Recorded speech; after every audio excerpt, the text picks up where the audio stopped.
I am an occupational therapist. I work with children with a variety of abilities and needs, but we do work a lot on feeding. It seems to be a very common issue, especially not to blame everything on COVID, but I do feel like we've seen a huge surge since COVID. Um, so I wanted to start out with just like, why do we eat? Obviously, we eat, to sustain life, right? And you will get this PowerPoint, right? So you don't have to write everything down. So if you just have a note, because I do that too. I write everything down, and I was like, no, you'll get a copy of the whole PowerPoint. So obviously for life sustaining, but also for growth and development, and I know that Veronica is going to go more into that, like your growth curves, but also your cognitive and your muscular development, all of those pieces as well. Um, Health and strength, which again go into that. And then it is a social emotional. And we do have a lot of kids where social emotional is one of those areas that's hard for them. So it's not a big leap to see them struggling in a mealtime situation, which a lot of meal is social emotional and having those relations. So that's, I think, sometimes where we see some of the issues. Yeah. So in general, you think about like, oh, eating is really easy, right? We should know how to eat. It's not really a skill we should have to teach. It should be really obvious. But there are so many components to eating, so many underlying pieces like gross motor, having just good core strength for nice sitting, good core strength for support for your head and neck, which supports all the oral musculature for eating, for swallowing. Um, Fine motor, very simply, the pincer grasp, the spoon feeding, cup to, cup to your mouth, all those different parts and pieces. Um, Visual motor, that eye-hand coordination of bringing things to your mouth, as well as how does it look? Does it look icky? A lot of kids have an issue, will even gag just at the sight of certain things. So how does it look? Do I feel like I even want to touch it or put it in my mouth? And then obviously the oral motor, all the oral skills that are involved with eating. Sometimes when you break it down into all the skills, I wonder how any of us eat, because there's so many parts and pieces, so many muscles involved. Um, and then we look at primitive reflexes, all the way from the baby reflex, like the rooting reflex. When you strike the side of their mouth, they turn their head and start to, suckle from the bottle or breast, as well as some of the other reflexes like the ATNR, which gives us our right versus our left, the STNR, which gives us our upper body and lower body, moral reflex, which is our startle. A lot of kids will startle, they'll go into fight or flight, and then they're not hungry and they just went down and they went away from the table. So all of those are a part of it. And then our sensory systems. We have 8 sensory systems. So the common ones we learn in school, sight, hearing, smell, taste, touch. So all of those are real obviously connected. How the foods smell, how busy the environment is, what the foods look like, how they feel when we touch them, how they feel in our mouth. But then also our movement system. How busy are we? Can we sit still? Do we need to move a lot? Do we need a lot of support when we're there? Our body awareness. Do we know where our body is in space? Are we falling off the chair? I've got kiddos that'll sit on the edge of the chair, corner of the chair, just to, give themselves a little more input. And then that interoception. Do they even feel hungry or thirsty? Other interoception. Do they know when they have to go to the bathroom? Do they sense their heart rate is up or their respiratory rate is up? So all that internal, all those things are part of it. And then again, we talked about the social emotional. So a lot of pieces underlying hey, let's sit down and have dinner and eat and have a good time. Some of the readiness, again, we talked about the independent sitting, um, upper and lower lip movement. So being able to close on a spoon, close on a cup, having good lip tension so that we're not losing a ton of food. Jaw movement, so all the way back to your TMJ. Is your movement big? Is it too much movement? Can you make little discrete movements, nice movements for chewing? Tongue movement, stick your tongue out, right, left. Get the food that slops over to this side or slops over to that side. Does your tongue cup so that you can actually form, we call it a bolus, but kind of form all your food together in the middle and then swallow it down without all kinds of pieces spreading all over your mouth. cheek tension. So again, are we using our cheek and our tongue to keep the food on our molars while we're chewing, or is it falling into the cheek and it's pocketing over there? The finger feeding skills, when kids are little, if you notice, like really young children, they use like a raking grasp and they grab a bunch of things and then they get it to their mouth and this is what they have. So they're really annoyed because they can't get the food out. They're like, so getting to that pincer grasp or a lateral grasp where you can pick things up and feed yourself.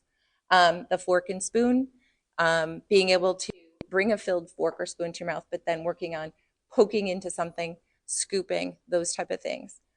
Cup drinking skills, everything from the mouth and all these other components for bottle and breast to, like a sipper cup, to an open cup, to a straw.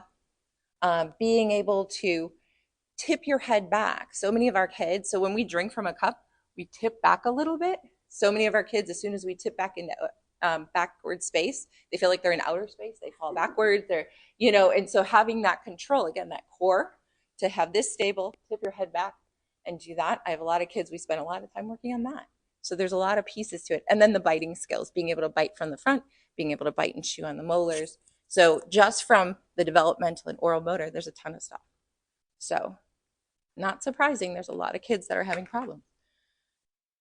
Types of eaters, and this is what we're here to talk about tonight. So you have your typical eaters, nice variety of foods, interested in different things, something from every category. I mean, they might only have a couple veggies or something. That's always seems to be everybody's lowest interest area. I have 2 veggies, but they have 2 veggies and they've got some fruits and they've got some proteins and they've got some starches and, a couple of treats they like, a couple of different kinds of healthy things to drink.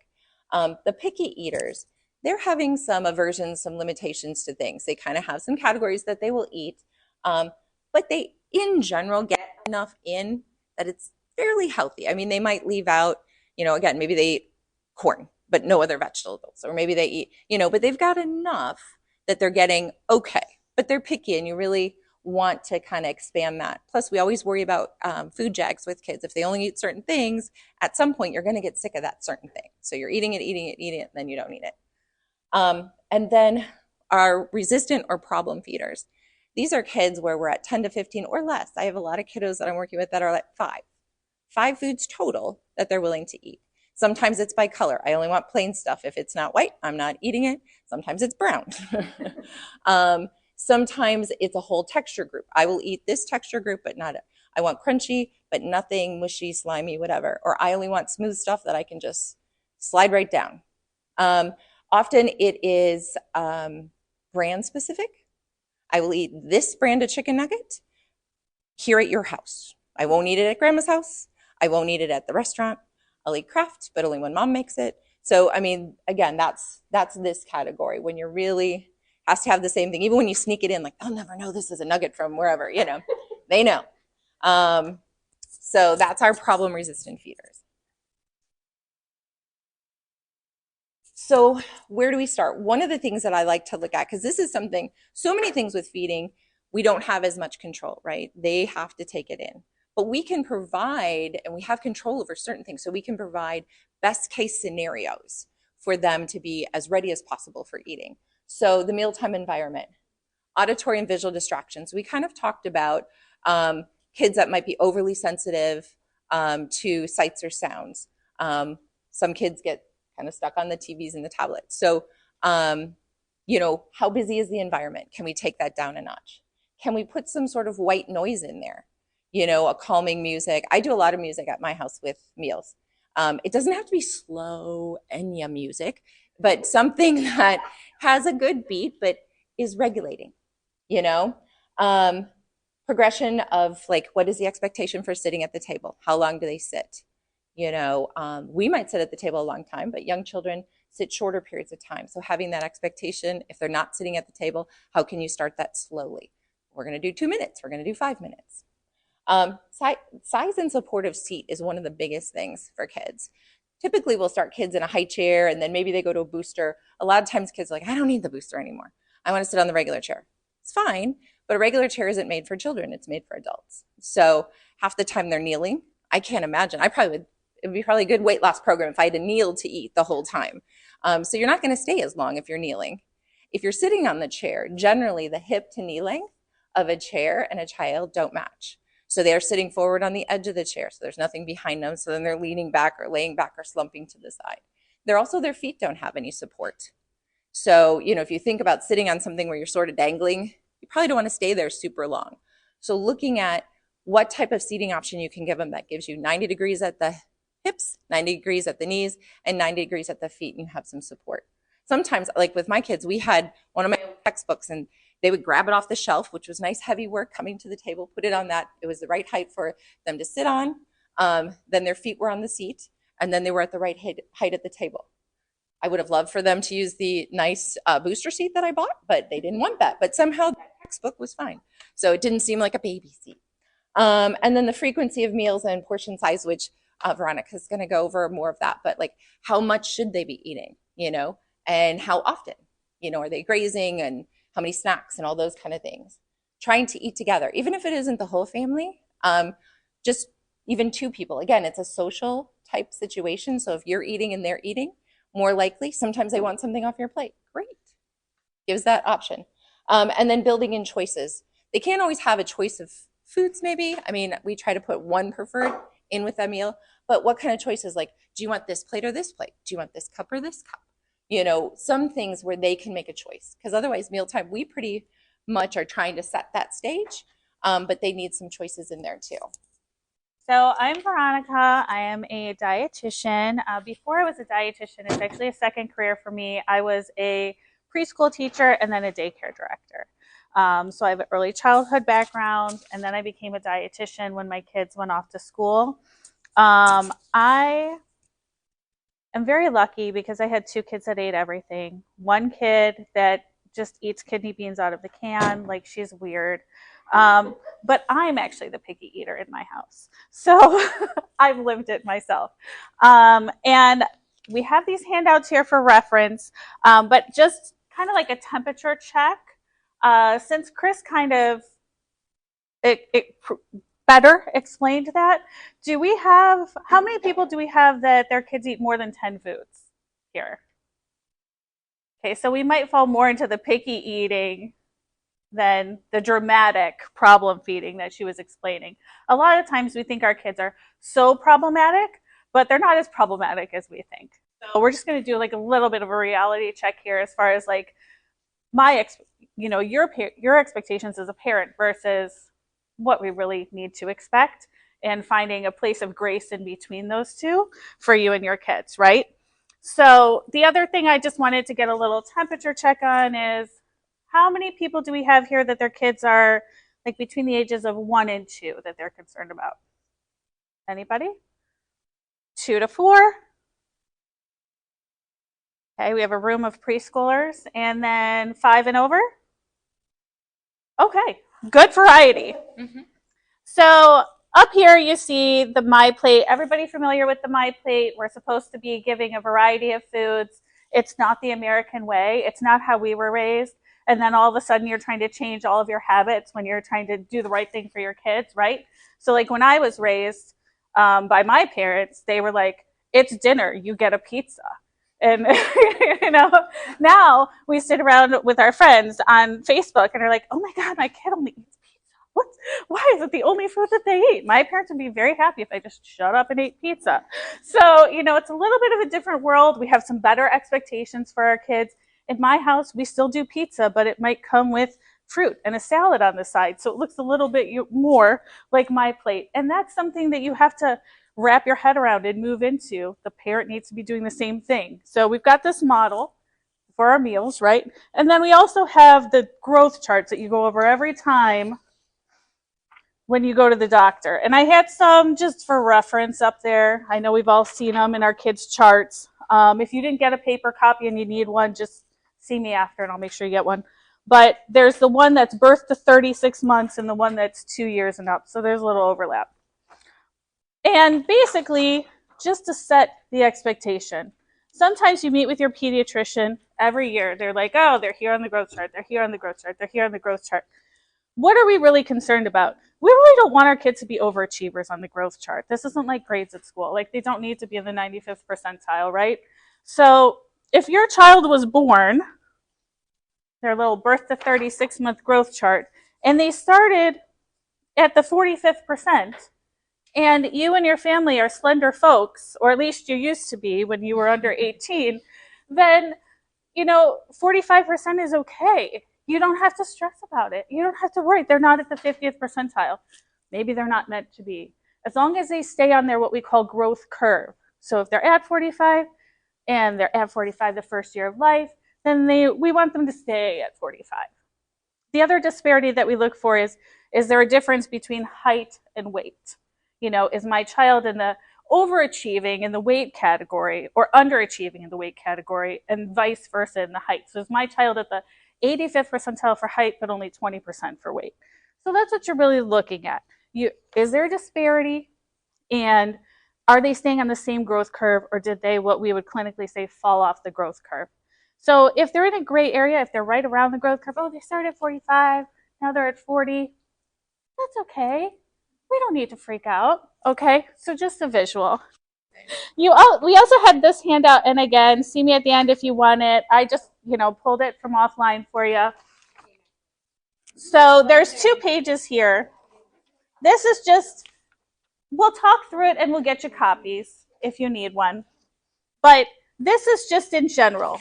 If I have, let's go with a good half of the room here. I have a kid that's 4 to 8 years old, and he's a male, and he goes to soccer practice 3 times a week, and he likes to play outside with his friends. Okay, he needs about 1,500 calories a day. Now, I know we're not all mathematicians here, but most kids, they're going to eat 2 snacks and 3 meals, maybe 3 snacks and 3 meals. So if you take 1,500, you divide it by 5, they only need to eat 300 calories a meal. So if you're serving them 600 calories a meal and you're very upset because they're not finishing everything on their plate, they probably might have eaten enough to be able to grow and perform, just not as much as you served them. Okay, so just framing realistic expectations for everybody. So you have this little chart here, and then the other little takeaway chart that you get on the second page is, what does that look like? So if we find, let's say, the 1,400 calorie mark here, 1,400 calories in a day, they should have 1.5 cups of fruit, ideally. Maybe they don't every day. That's okay. Vegetables, 1.5 cups, ideally. Maybe they don't. That's okay. But they need to make up for it somewhere to hit that 1,400 calories. But if you're looking across the board, that's kind of what we're looking at. But this isn't per meal. 4 ounces of protein, that's a good sized steak that you'd still get like for a kid's portion at a restaurant. Well, if they only eat half of it when you go out, and they had a bologna sandwich. Nobody eats bologna sandwiches anymore. What am I saying? You're dating yourself. I know. They had a ham sandwich earlier, maybe. Chicken nuggets, yeah. So if they had that earlier, then they've met their protein goal for the day. We don't have to freak out because they didn't eat the whole steak. Because that whole steak that the restaurant serves is for any kid from the ages of 1 to 13. So it's not going to be the right size as what you were expecting your kid to eat. So sometimes we just need to chill, lower our expectations a little. So I do have a little show and tell here. This is my son's snack lunchbox that he used to use, which I have enough food for a whole person in for a day.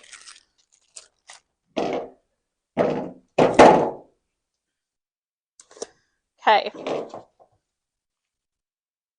So, would anyone like to guess how much fruit is in this little baggie? It is a plum. One? A whole plum? If we're talking about, like I just showed you, if you need like a cup and a half, do you think this is a cup? This was a quarter cup. Yeah, this was a quarter cup. So if you had, it was probably a quarter of my plum. I have a big plum at home, not the tiny ones. This was a quarter of a plum. I slice it thin because I'm a picky eater and I only like my fruit sliced thin, okay? But it's a thinly sliced plum, just a quarter cup. So if you have somebody under age of 3 at home and you gave them this whole thing and you gave them a piece of cheese, this is a whole snack. We're done. And if they only ate half of it, that's better than none of it, and we can try again later. Okay? Anybody want to guess at the broccoli? The broccoli's a little thicker. It's not thin like my plum. Half a cup, yes. So we got half a cup of broccoli here. So this is 4 pieces of broccoli. How many people are dying at the table over getting their kids to eat 4 pieces of broccoli? 1 piece of broccoli is still good. If you ate 2 pieces of broccoli, that's a whole serving of vegetables. So sometimes we're just not thinking about like how much a kid needs to eat as opposed to how much I need to eat, you know? So if you got a 1/4 cup of vegetables in 2 pieces of broccoli with somebody under the age of 4, you won the day. Okay, so you don't need to stress out about it. And then I brought this bento box. Does anybody use bento boxes? Everyone loves bento boxes now because they keep their food not touching, which is what I like about it because I'm a picky eater. But bento boxes, unless you buy like a very expensive one, they are made for adults. So you don't have to fill the whole thing, okay? So if you look, I have a meatball, and please forgive me, I'm an empty nester, so these are just foods I had in my house. They're not great kid-friendly foods, okay? So I had a meatball. Some kids might eat this if you douse it in ketchup, right? So we have not 1 but 2 packets of ketchup. But this is it. This is your whole protein for a whole meal if your kid is under the age of 4. This is all you need, okay? So we have, and again, if you look, it doesn't take up very much of the container because it's for an adult-sized portion.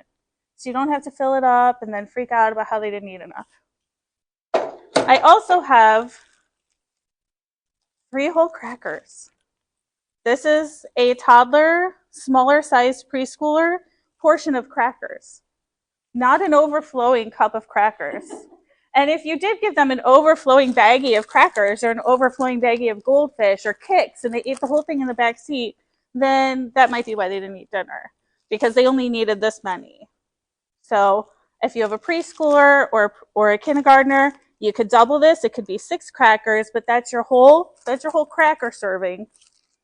And if you add it with 3 little pieces of sliced cheese, we got a whole snack, we got 2 food groups, and we're done.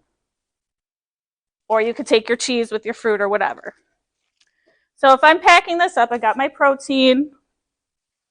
We'll add a whole whopping 6 little thin crackers here. That's all we really need to meet like what is a serving of grain for this age kiddo. And then we've got our fruits. We've got our double vegetable portion, and you still have tons of room in here. So if you're buying one of these bento boxes and they're for an adult and you're using it for your kiddo, you can see how much room you really have. And if you're filling it all with stuff that's like their favorite foods and then they're not touching the one little thing that they don't really like, I mean, I would too, because they're full. And then this is just another good example how we can be sneaky, which we'll talk about it later, but while I've got all my props out. So I've got chips and dip, chips and salsa.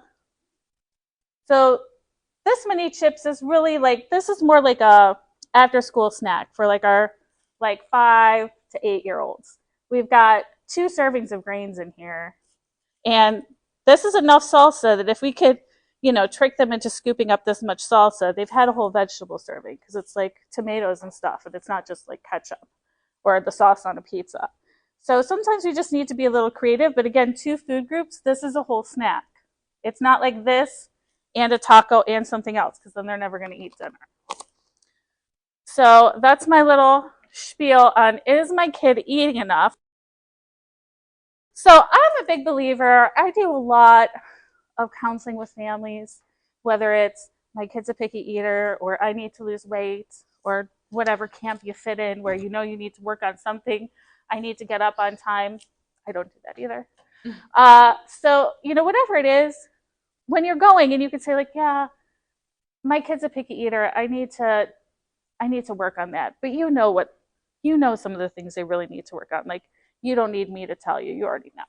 So whatever that thing is that you're like, oh, if we could at least eliminate this first hurdle, then I would have peace of mind for a week and I could work on the next hurdle. Whatever that is, that's your first goal.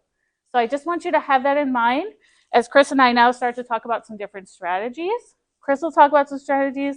I'll talk about some strategies. Then we'll break out into groups and kind of share what's working, what's not working. Do you have more questions? That kind of thing. Okay. Everybody got a goal in mind? You came here with one. Right, your goal. All right. So I put this as pregame, and this kind of relates to what I talked about earlier. So getting their body ready, preparing that body, whether it's some core muscle activation, either for strengthening, but also just to get them to maybe get some of the sillies out so they'll sit a little longer. We do animal walks. We do the old wheelbarrow walks where you walk on your hands and or they walk on their hands and you have your feet. Just marching down to the kitchen, anything to just activate their body, make it a little silly, because sometimes you start saying time for dinner, it's and everybody scatters. So something that brings them in is sort of interesting. Same with the oral motor, any kind of sucking, blowing. We do all kinds of stuff like, these old pinwheels we used to do. Kids love this. This could be sit down at the table. There could be just a couple things there while you're still bringing stuff to the table. Blow on the pinwheel. I don't think I picked this up. Siren whistles, those are super fun. Really great because you kind of have to suck in and then blow out. A lot of times when kids are stressed, they're stressed about eating, they're stressed about that meal time. We want them to take a breath. They don't want to take a breath. I don't want to take a breath. Any kind of blowers, they're taking a breath but having a good time. There's all kinds of funny little whistle things and, so anything that you can think of. Also, straws. So, having a big thick straw, if you're doing something thicker like a milkshake or yogurt or something like that, thin straws, those old silly straws we used to use as kids. Again, just trying to get the mouth woken up a little bit and for them to stop thinking about, oh, it's a meal. I don't want to sit at the table. I don't want to be there. So just kind of adding a little fun to it. And then a little bit on the sensory, which that covers it as well. But if you have a low arousal child, low tone, just kind of floppier, you need to perk up that arousal with some of these activities and be real silly. If you have somebody that's in over arousal, they're kind of stressed, we want calm voices. We want the activities to be slower. We want, some suck blow type activities. So just looking at how to get your child in that just right spot for mealtime. And then the next one, I'll go over this a little bit more, but sort of increasing their tolerance to messy. So many of our kids don't like messy. And so in non-food times, ways to do some messy exploration. So family meals, and I know you're going to go over this more, Veronica, but just having those meals and snacks at as much a regularly scheduled time as possible. I had 2 kids. I mean, they're grown now, but I remember running here, there, and everywhere. So it's hard, but just a regular routine, even if it's not the exact same time. Giving them that warning like, hey, 5 more minutes, and then some sort of transition activity. Go wash your hands, let's do the animal walks, those kind of things. Again, sitting at the table, having a stable seat, that 90-90-90. Sometimes if you're going to try a new feeding routine, some of the recommendations are maybe have a new seat, have a new view. Oh, we're doing something different. Let's come sit over here. Sometimes that changes things up. And then trying to serve up the family or whoever's at home at the time, because I know not everybody can always sit down at the table, but one basic meal. So a couple different things. Everybody gets a tiny bit on their plate, but there is their preferred is there. Now, a lot of kids, there's a huge progression before we even get to a tiny bit on the plate. So maybe the food has to be on the table and it's served family style and you're just tolerating the whatever it is you don't like, but it's on the table. But I'm not freaking out. It's on the table, and then eventually it's on my plate, and then eventually I'm touching it and I'm moving closer to it. And then again, Veronica already went over the different, veggie, fruit, my plate. Adults, our role is to sort of be just a role model, trying to pull out of that because we're stressed. So we should take some breaths. We could blow on some things, but trying to pull out of that, just eat, just take a bite. Eat your food. You take bites. Talk about how yummy it. Oh my God, this is so crunchy. Oh, this is really juicy. Talking about the components of the food and what's going on. Trying to be a good role model. Anything they go towards that's a step in the right direction. Oh, thanks for taking a smell of that food or taking a lick of that food. Anything in the right direction. Lots of positive reinforcement and really trying to stay within our role model. Um, and the child should be an active participant. I think sometimes what happens is we are focused on them because we are so worried about them not getting nutrition. And so it's sort of like, I'm eating with you, but I'm staring right at you and I'm looking at your food and I'm talking about, you're like, okay, I don't really want to eat, just part of the table, part of, the situation.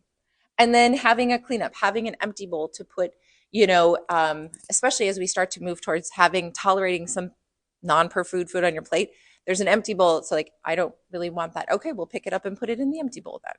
And at least you've touched it, at least you've tolerated, and they know there's a space. Or we do a lot of kiss goodbyes, kiss it goodbye, put it in, working towards having them tolerate that more. So these are just, everybody, some of these you might have already tried. Some of these you tried and maybe they weren't successful for you. Some of them you need to try again.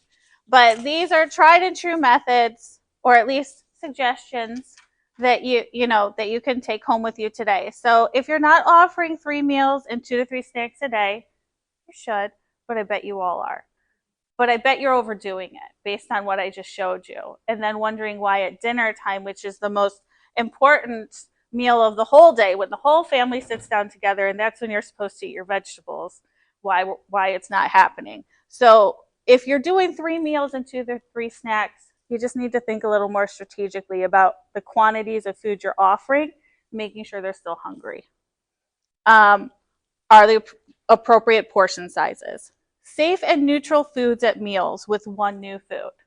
So sometimes we have kiddos that are eating only 5 to 10 foods, and they might be going to feeding therapy, or they might not, and you just might be crying a lot. But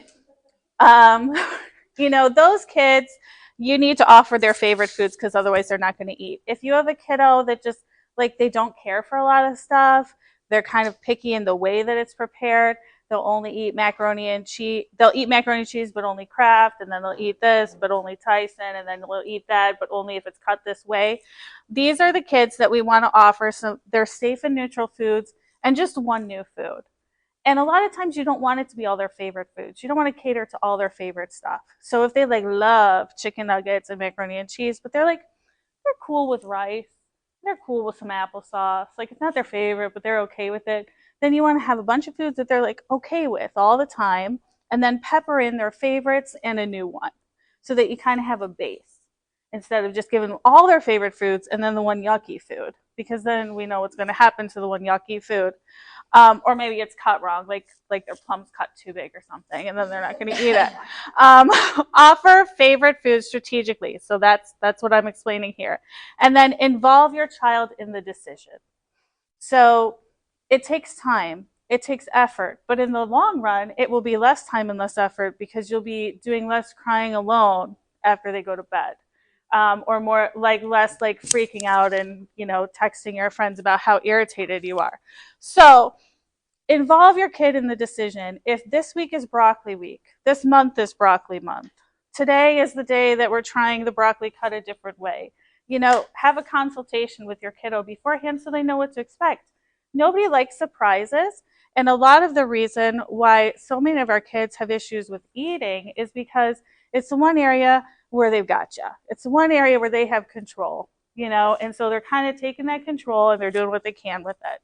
And so if you have a strategy in mind, I wrote down that my goal was to get my kid to eat more than 1 vegetable sometime in 2024, then every week or every 2 weeks, you're going to try a new vegetable, and you're going to talk about, hey, we're going to try new vegetables for the next 3 months because these couple reasons. And so which one do you want to start with first? And then they get to pick it. And how do you want to try it? Here's a bunch of different ways. Which way do you want to try it? What do you want to dip it in? What do we want to sprinkle on it? So they have some choice and they're buying in. So following in with that, when you're introducing new foods, if you won't tolerate it at the table, it's going to be really hard to try it. So we sort of wean closer in. So sometimes if there's something new, it's at the table. Maybe you're encouraging them to dish it out to everybody. Give everybody a scoop. Just be a part of it. Maybe 1 piece goes on. Tolerating it on your plate. Tolerating poking it with utensils, scooping it to other people, touching it, just getting more familiar with that new food that you're introducing. Smelling it, talking about the components. What does it smell like? Oh, mine smells like, sometimes we'll do like a give it a kiss, or let's tap it on our teeth like a little chipmunk, or let's, hold it in our teeth. I do all kinds of goofy things when I'm, like we'll hold it like, oh, look at I got iron in my teeth, oh, it's a unicorn horn, whatever you need to do to get it closer to just engaging with it, having it on their face. I also do if they do take a bite and then like, I don't like it, it's okay to take it tastefully and put it in a napkin and take it out. You don't have to go, well, then you have to swallow it. Like let's chew it a little bit and see, okay, next time maybe we'll swallow it. So I don't make anyone swallow anything, if they're willing to take a bite, because I want them to be more willing to take bites as we continue to go along. And then we have like the no thank you, kiss goodbye plate. Using very positive words, super important. I like the way you gave the potatoes a smell. These carrots are crunchy. Anything positive, and trying to stay away from just take a bite, or just take a bite like a bribe, take a bite and you get a toy, those kind of things, trying to, really make it a positive situation. I do feel like it's okay, with this to me sounds like bribery, take a bite, you get something. But I do think it's okay to set a standard for healthy eating. We need to put healthy things in our body. So we're not going to have dessert yet until we have dinner, kind of thing. I think that's an okay. I don't think that's a bribe. Yeah? I don't know. Two thumbs up for that. And then these are the things that I talked about. If you have somebody that's very averse to touching it, they gag just seeing it or trying to touch it, these are a variety of things you can do during the day at non-food times to kind of get them a little desensitized. Shaving cream on the wall of the shower, playing in rice and tactile bins. I a lot of times will do a plate where I have all different kinds of veggies and you make a face on the plate, however you want. 2 cucumber slices are the eyes, whatever, just getting them engaging with different kinds of vegetables and fruits. Painting with foods, the old potato stamping, or like we'll cut cherries in half and you can kind of draw with a cherry. Again, just engaging finger painting with different foods. Again, not at a meal time, but as snack time or a non-meal time. Driving your car through things, feeding your dinosaur, spaghetti noodles, all that kind of stuff outside of the meal time, but just getting them more comfortable with different foods. And then these are some of I talk about silly snack time. So using that snack time, and now we have a better awareness, like how much really needs to be in that snack time. But, try to have maybe a favorite and a new one, and so they have both. I'll use things like the old ice cube containers, and we'll put something in each one, different kinds of foods, and then they can take them out of an ice cube container. We get messy with foods, play with them in different ways, cut them into shapes. I use cookie cutters. I use like the eggs slicer dicer, Again, maybe they like it thinner. You might find, oh, well, I'll eat it if it's a little strip of cheese, but not if it's a whole piece. Or I'll eat if it's shaped like a star, because stars are my favorite. So you might stumble across something. Use of a share plate. A lot of times when I do snacks with kids, the foods that they bring something to the table, I bring something to the table, it goes on the same plate. And then we each have our own plates and we pull off things. So having a share plate, so it's not like, oh, it's next to your food. It's okay. And I take some of theirs. They're always surprised. I'm like, oh, that looks good. And they're like, oh, you can have one of mine, So just having that share plate thing. Toothpicks, kids love toothpicks. So like poking them in like it's an hors d'oeuvre platter, cutting the cheese slice into small slices, putting, the toothpicks in it and licking it like a lollipop. And I have the kids do the cutting. I mean, there's fun little plastic knives or even just your picnic knife, that kind of thing. Have them cut it. They love doing that. Poking foods and driving it around. We do a lot of drinking applesauce or yogurt or those kind of things, sucking it through straws. Great for oral motor, and it's just a different way to do it. And then we put things in different containers.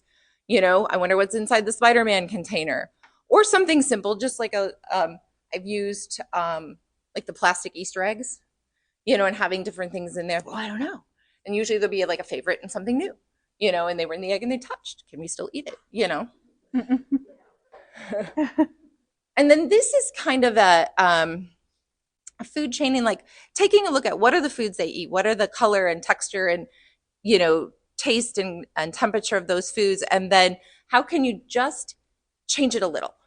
If they eat French fries, can we also eat chicken fries? those little strips or whatever. Or if they eat chicken nuggets, I've had so many kids willing to eat breaded fish sticks. They kind of look like a chicken nugget. You get the right ones, and then all of a sudden they're eating fish. So now you've got a chicken nugget and a fish stick. So just sort of moving those, they like potato chips. Can we do banana chips? And then maybe move to a banana. They like, like the veggie straws, then maybe those julienne carrot sticks, something like that. Just sort of looking at what component can we keep going with. And then some of the kiddos I work with really like science. So make it into a science experiment. I don't know. What's the same and different about these 3 green foods? Or let's try a food frozen. I have kids that will eat peas frozen. So yeah, I don't care if they eat them frozen or cooked or, so all different kinds. Cut it into shapes, different tastes, different sauces, different smells. How does this smell to you? As well as a crunchy, a soft, and just making lists. So I have sheets of those if you guys later want something where you can kind of explore, put things in categories. These are researchers, going online and just finding out where do foods come from, what nutrition is in food. Some kids just really like looking up things and reading about things. So how do they grow, growing them at home? Having them be a helper at home, helping you shop, helping you cut, helping you stir, set the table, serving it. And this one is about grazing, kind of what you were talking about, the amount and stuff. But if you're just sort of, I just always have something out on the table, they get hungry. If they're nibbling all day, they're not hungry for mealtime. And if you're going to sit down, you're going to eat your favorite. If you're not hungry, you're not going to eat the new ones. So really trying to increase that time between snacks. Okay, so just to build off of what Chris just said, I have appealed to your child's personality. There's this really cool pilot project I was part of when I was a preschool teacher and when I was a daycare director.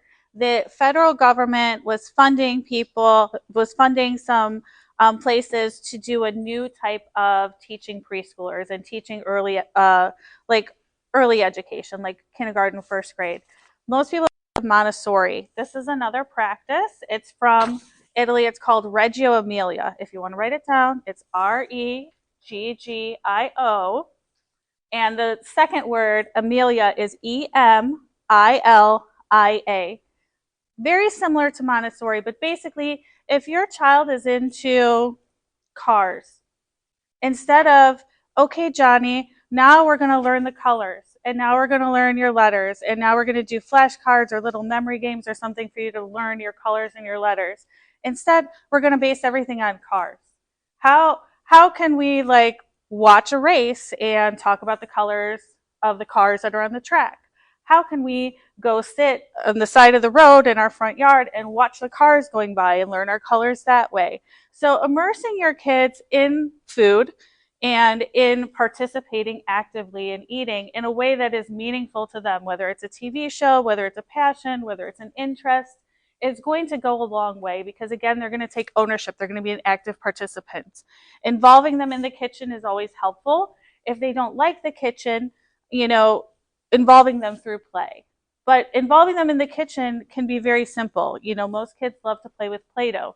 Think of the same thing. If they want to cut their own slices of an apple with a butter knife, that's age appropriate and they can do that. And then they may be more inclined to eat it. Minimize food rewards. What I mean by that is we're all incentivized, if you eat your dinner, we'll go out for ice cream. If you eat your broccoli, we'll do this. If you do this, we'll do this. What kids mostly really want is time with their parents. So start incentivizing them with time. Whether it's we'll take a walk together, we'll go do this together, we'll read a book, we'll play a game, we'll do whatever. Stop incentivizing with food as much as possible. Of course, we all like to go out to ice cream, but stop incentivizing with food as much as possible so that it's not that hanging thing in your atmosphere, and it becomes more of focusing on what you want to focus on. Play the long game. If you're in sales, I need to come and try and sell you on something 8 to 10 times before you even bite. I need to come talk to you about it and talk to you about it again and talk to you about, well, why do you like the other competitor and why don't you try me and please try my product? You're a salesperson of broccoli right now. That's your job in life. You're a salesperson of broccoli. And so you need to try it 8 to 10 times. And maybe the first time it sucked because it was mushy. And so the next time you try dipping it in ranch. And the third time you try giving them whatever flavor of popcorn shaker they want and shaking that on the broccoli. And the fourth time you try cutting it up really small and sticking it in their macaroni and cheese. But you got to keep trying. They have to be exposed to it so many times. Nobody excels at anything the first time they do it. I wasn't great at anything the first time I did it. They're not going to be a great eater the first time they do it. You can't just say, oh, they don't like broccoli. They didn't like it 2 times. You have to keep bringing it to the table. And you have to be a role model. You can't expect your kid to eat their grapes and their yogurt in the back seat while the only thing that you're eating is a Frappuccino from Starbucks. Or you can't expect them, to eat this very well-balanced meal that you're not eating. So you've got to be a role model for your kids. There are a list of resources when you get the PowerPoints. They have my information. They have Chris's information, so you could follow up with us, or if you don't get a chance to talk to us later. There's also some social media accounts that you can follow if that's something you like to do. It's not mine. I don't have that much time. But, there's some great dietitian-run social media accounts that will give you tons and tons and tons of ideas and new things to try with your kids. A couple that I didn't put on that slide, though, there is like a ADHD dietitian is her name. There is an autism dietitian is her name. So if your kids fall into one of those 2 buckets and you're interested in that, you can find both of those people on Instagram, and they're both very good dietitians